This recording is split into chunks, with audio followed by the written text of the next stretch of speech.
Hello बच्चों, कैसे हैं आप सब। आशा है कि आप अच्छे ही होंगे।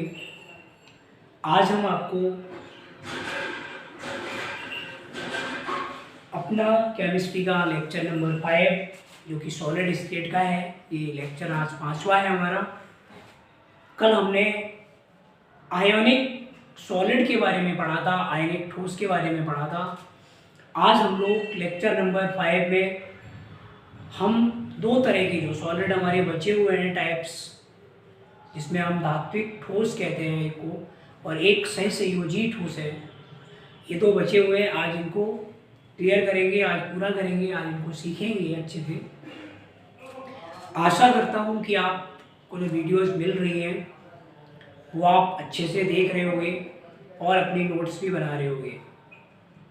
अगर आपको कोई बात समझ में नहीं आती है तो आप कमेंट करिए। वीडियो को देखने के बाद उसको लाइक्स जरूर करिए। लाइक्स के साथ साथ अगर आप चैनल पर नए हैं तो उस चैनल को सब्सक्राइब भी करिए। आज हम लेक्चर नंबर 5 में धात्विक ठोस पढ़ने वाले हैं। धात्विक ठोस,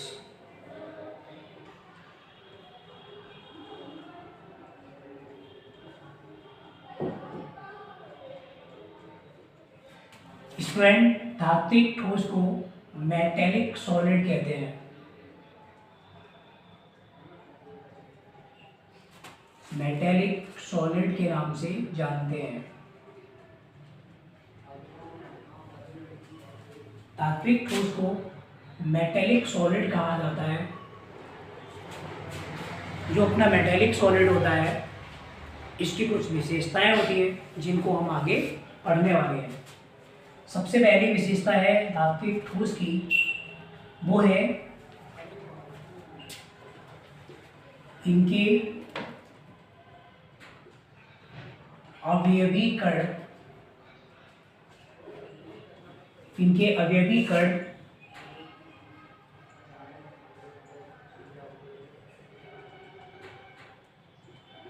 इलेक्ट्रॉन के सागर में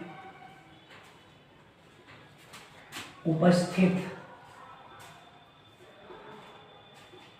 इलेक्ट्रॉन की सागर में उपस्थित धनायन है।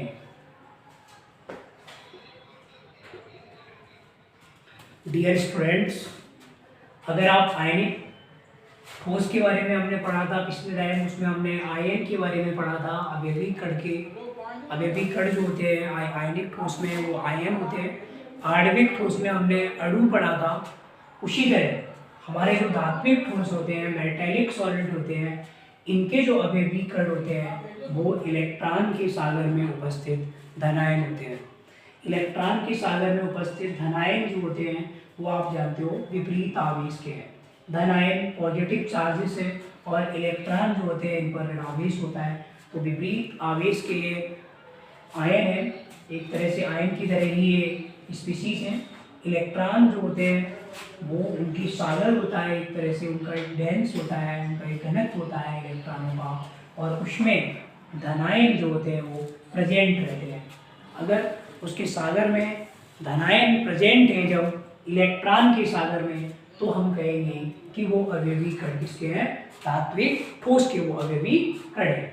हम यहाँ पर एक डायग्राम के माध्यम से इसको समझेंगे कि अगर इलेक्ट्रॉन का एक सागर है, इलेक्ट्रॉन का मान लो इस तरह का एक सी है, इस तरह इलेक्ट्रॉन का एक सागर है, और उस इलेक्ट्रॉन की सागर में जो है बहुत सारे पॉजिटिव प्रेजेंट हैं। धनायन की सागर में बहुत सारे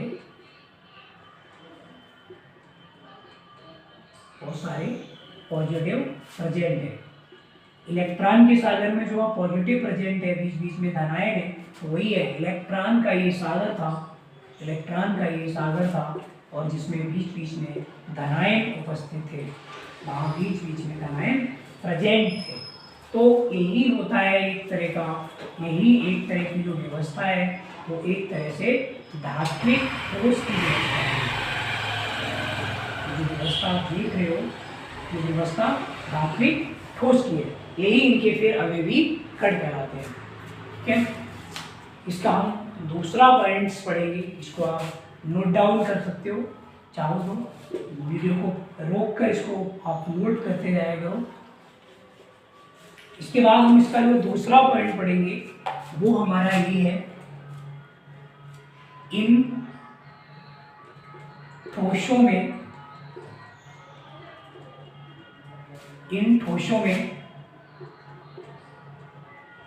इलेक्ट्रॉन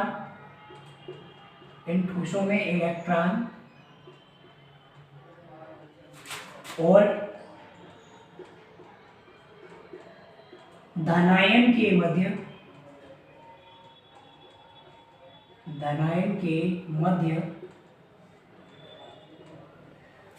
इन ठोसों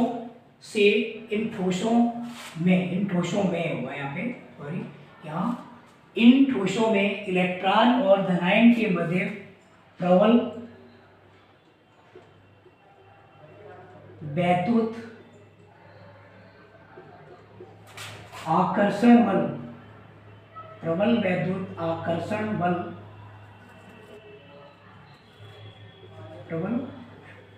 वैद्युत आकर्षण बल पाया जाता है। इन ठोसों में इलेक्ट्रॉन और धनायन के मध्य प्रबल वैद्युत आकर्षण बल जो होता है वो पाया जाता है। जैसे मान लो, मेरा कहना ये है कि जैसे मान लो एक ये पार्ट्स है जिसमें इलेक्ट्रॉन यहाँ पे प्रेजेंट है और इन इलेक्ट्रॉन के चार्ज माइनस होता है, आप जानते हो, और इनके बीच में अगर इस तरह पॉजिटिव चार्ज प्रेजेंट हो, तो उसको हम कहते हैं कि अभी खड़े तात्विक ठोस के। तो आप जानते हो इन इलेक्ट्रॉन और इस पॉजिटिव चार्ज के बीच में एक फोर्स काम करता है और इसी फोर्स को हम बोलते हैं प्रबल वैद्युत आकर्षण बल। इसको बोलते हैं प्रबल वैद्युत आकर्षण बल बोलते हैं। इसके द्वारा ये इलेक्ट्रॉन और पॉजिटिव एक दूसरे से कनेक्टेड रहते हैं। तीसरा पॉइंट इसका हम पढ़ेंगे, इस प्रकार के ठोसों में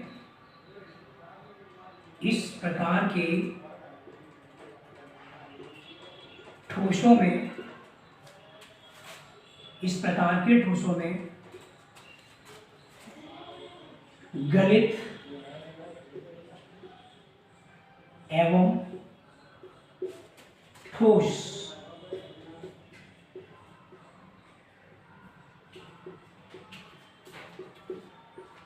दोनों ही अवस्थाओं में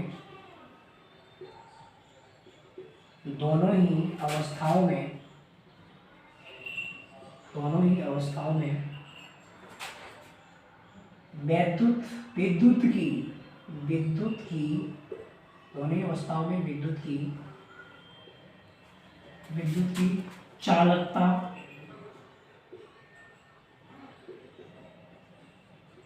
पाई जाती है। दोनों ही अवस्थाओं में विद्युत की चालकता पाई जाती है। इस प्रकार के ठोसों में क्या होता है, चाहे वो गलित अवस्था में हो चाहे वो ठोस अवस्था में हो, यानी दोनों ही अवस्थाओं में विद्युत की चालकता पाई जाती है। यानी ठोस अवस्था में हो कोई भी धात्विक ठोस या वो गलित अवस्था में हो, दोनों ही अवस्थाओं में विद्युत का चालन जो है वो हो जाता है। दोनों में विद्युत एक जगह से दूसरी जगह पर चली जाती है। उसका रीजन होता है, विद्युत का एक जगह से दूसरी जगह जाने का रीजन होता है या विद्युत के चालन का मतलब होता है उसमें इलेक्ट्रॉन की वजह से ऐसा होता है। जो इलेक्ट्रॉन एक जगह से दूसरी जगह जब मूवमेंट करते हैं, जाते हैं, तो वो अपने साथ में इलेक्ट्रिसिटी को भी, विद्युत को भी चलाते हैं, चालन करते हैं उसका। इसके बाद में 4th नंबर बढ़ेंगे, इनके गलनांक काफी अधिक होते हैं। इनके गलनांक काफी अधिक होते हैं।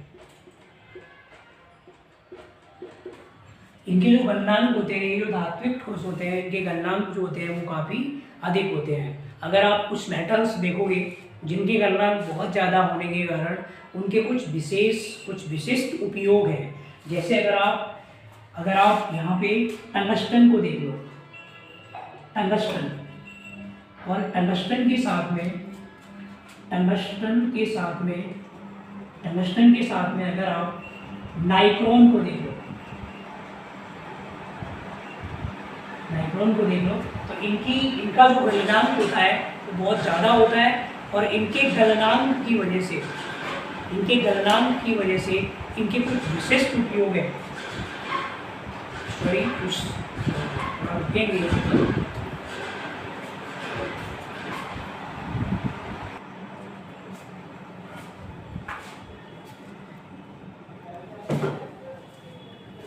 सॉरी प्यारे बच्चों, कुछ फिल्म के लिए अगर हम यहाँ पर कुछ विशिष्ट मैटर देखते हैं, जैसे टंगस्टन हो गई, नाइक्रोन हो गया, इनका गलनांक बहुत अधिक होता है, इनका गलनांक काफ़ी ज़्यादा होता है, लगभग 4000 के करीब होता है डिग्री सेल्सियस में। तो हम ये कह देते हैं कि इनका गलनांक ज़्यादा होने के कारण इनका जो उपयोग आपने देखा होगा, टंगस्टन का जो उपयोग होता है वो विद्युत बल्ब में किया जाता है, वो आपका विद्युत बल्ब में आप देखते हो उसको, विद्युत बल्ब में यूज होता है। और आपने नाइक्रोन को देखा होगा, इसको विद्युत हीटर में यूज किया जाता है।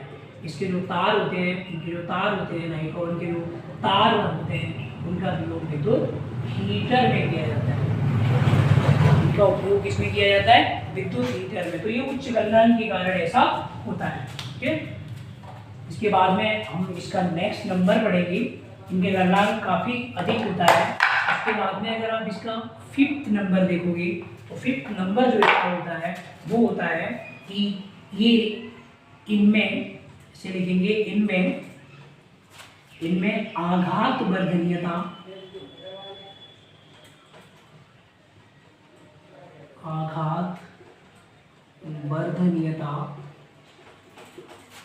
इनमें आघात वर्धनीयता एवं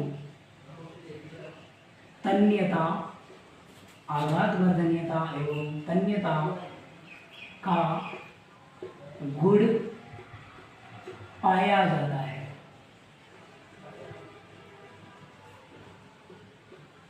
यानी बच्चों, अगर आप इसमें देखोगे, इनमें आघात वर्धनीयता एवं तन्यता का गुण पाया जाता है। ये जो आघात वर्धनीयता होती है और जो तन्यता होती है, इनका मतलब ये होता है, आघात वर्धनीयता मतलब होता है कि अगर आप किसी भी पदार्थ को पीट रहे हो और पीट कर वो चादर में कन्वर्ट हो जाए, वो फैल जाए, उसमें प्रसार हो जाए, तो हम कहते हैं कि इसमें तन्यता का गुण है। और दूसरी प्रॉपर्टी आप देखते हो कि तो हम कहते हैं पीट के अगर आप उसको प्रसार कर रहे हो, चादर में गुण बदल जाए, तो हम कहते हैं कि उसमें आघात वर्धनीयता का गुण है। लेकिन अगर आप किसी मेटल्स के, किसी पदार्थ से अगर आप मान लो खींच कर उससे तार बना सकते हो, तो हम कहेंगे कि उसमें तन्यता का गुण है। तो ये दोनों प्रॉपर्टी जो होती है, आघात वर्धनीयता एवं तन्यता, वो आपके धात्विक ठोस का एक लक्षण है। अगर आप इसके उदाहरण देखोगे, तो इसके जो उदाहरण आते हैं वो होते हैं सभी धातुएं, जितनी भी मेटल हैं, वो सभी धातुएं जो होती है वो इसी श्रेणी में आती है। सभी धातुएं इसी श्रेणी में आती है।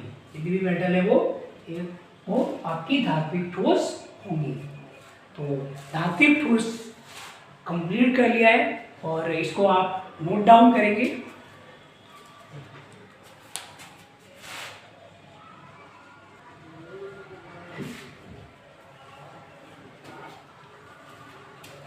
आपने अभी नोट डाउन किया है धात्विक ठोस को। अब हम जो अगला ठोस होगा हमारा, वो होगा सहसंयोजी ठोस, जो कि हमारा 4th नंबर है। इसको हम बोलते हैं सहसंयोजी ठोस। सहसंयोजी ठोस होता है, और इस सहसंयोजी ठोस को अंग्रेजी में कहते हैं कोवालेंट सॉलिड्स। ये हमारे कोवालेंट सॉलिड होते हैं, जिसको हम सहसंयोजी ठोस के नाम से जानते हैं। सहसंयोजी ठोस के हम कुछ विशेष लक्षण हैं वो हम पढ़ेंगे। नंबर 1 हमारा होता है इनके अवयवी कण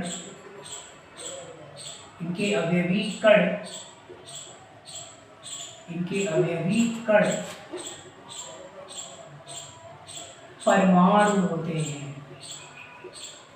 इनके जो अवयवी कण हैं वो हमारे परमाणु होते हैं। कौन होते हैं? परमाणु होते हैं। इनके जो अवयवी कण होते हैं वो परमाणु होते हैं, मतलब इनके जो अवयवी कण होते हैं सहसंयोजी ठोस के, वो हमारे परमाणु होते हैं। बच्चों आपको बता दें, आपने अवयवी कण को परमाणु भी माना था, अणु भी माना था और आयन भी माना था। कुछ ठोस ऐसे होंगे जिनमें अवयवी कण आपके अणु थे, जैसे आणविक ठोस। कुछ ऐसे ठोस थे जिनके अवयवी कण आयन थे, जैसे आयनिक ठोस। ठीक है, यहाँ पर जो हमारा सहसंयोजी ठोस है उसमें जो अवयवी कण होते हैं वो आपके परमाणु होते हैं। दूसरा नंबर आप इसका लिख लीजिए, इन ठोसों में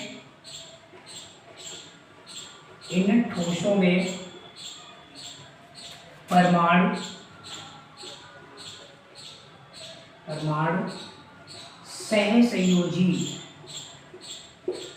सहसंयोजी बंध, इसको बोलते हैं कोवालेंट, तो कोवालेंट बॉन्ड कहते हैं, कोवालेंट बॉन्ड कहा जाता है। सहसंयोजी बंध कोवालेंट बॉन्ड से जुड़े होते हैं। ठीक है, ये इन ठोसों में जो परमाणु होते हैं वो अपने सहसंयोजी बंध के द्वारा जुड़े रहते हैं। तीसरा नंबर होगा, इन ठोसों की गलनांक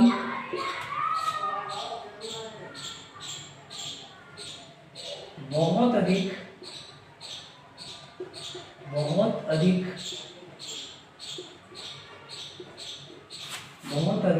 उच्च होते हैं। इन ठोसों के जो गलनांक होते हैं वो बहुत अधिक उच्च होते हैं। जैसे मान लो एक हीरा है, जिसको हम जैसे हीरा का गलनांक, हीरा मतलब इसको हम डायमंड कहते हैं, डायमंड होता है हीरा का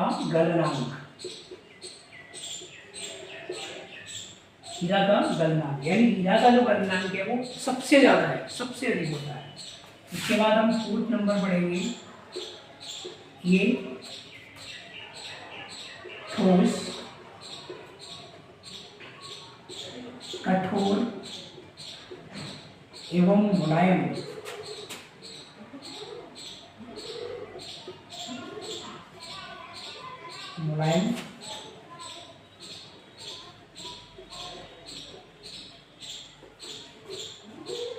नहीं, ये ठोस जो होते हैं वो कठोर होते हैं।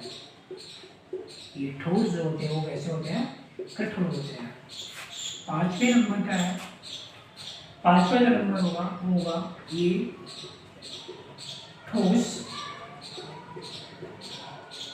विद्युत के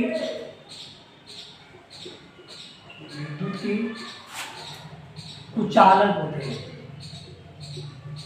ये ठोस जो होते हैं वो विद्युत के कुचालक होते हैं। ये ठोस जो होते हैं वो विद्युत के कुचालक होते हैं, परंतु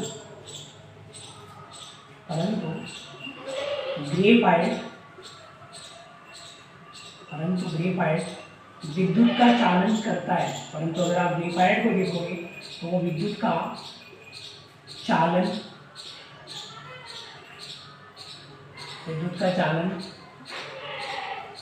करता है। अरे बच्चों, अगर आप ये ठोस देखोगे तो ये विद्युत के कुचालक होते हैं, इनमें विद्युत का चालन नहीं होता है। जैसे अगर आप हीरा को देखोगे, आप सिलिकॉन कार्बाइड को देखोगे तो इनमें ऊष्मा का चालन नहीं होता है। लेकिन अगर आप ग्रेफाइट को देखोगे तो उसमें ऊष्मा का चालन, विद्युत का चालन हो जाता है। मतलब ग्रेफाइट इकलौता ऐसा या कोवालेंट सॉलिड है, सहसंयोजी ठोस है जिसमें ऊष्मा का चालन के साथ साथ विद्युत का चालन बीच में हो जाता है। ये ठोस विद्युत के वैसे कुचालक होते हैं। इसमें उदाहरण हम लोग लिखेंगे, इसके कुछ उदाहरण हैं, जैसे हीरा हो गया, ग्रेफाइट हो जाएगा,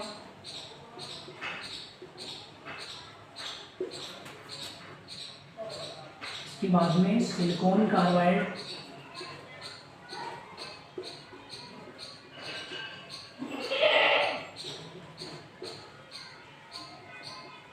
सिलिकॉन कार्बाइड हो जाएगा। ये उदाहरण है इसके, ये उदाहरण है आपके सहसंयोजी ठोस के। इनके अवयवी कण परमाणु होते हैं। इन ठोसों में परमाणु सहसंयोजी बंध से जुड़े होते हैं। इन ठोसों के गलनांक बहुत अधिक यानी बहुत अधिक उच्च होते हैं। जैसे हीरा का गलनांक होता है, हीरा का गलनांक सबसे ज़्यादा होता है सभी पदार्थों में। ये ठोस कठोर होते हैं, ये ठोस विद्युत के कुचालक होते हैं, परंतु ग्रेफाइट विद्युत का चालन करता है। आपको ये याद रखना है। यहाँ पर जो ग्रेफाइट है वो सहसंयोजी ठोस है, लेकिन वो विद्युत का चालन करता है। बाकी जितने भी सहसंयोजी ठोस होते हैं सब विद्युत के कुचालक होते हैं, जिनमें विद्युत का चालन नहीं होता है। उदाहरण के लिए हीरा है, ग्रेफाइट है, सिलिकॉन कार्बाइड, ये इसके उदाहरण है।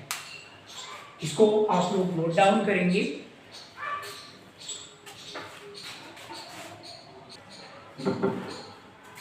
प्यारे बच्चों, आज आपने दो प्रकार के ठोसों का अध्ययन किया जो कि क्रिस्टलीय ठोस के थे ये दोनों, जिसमें एक हमने आज आपको पढ़ाया, पहला वाला धात्विक ठोस था और दूसरा हमने सहसंयोजी ठोस था।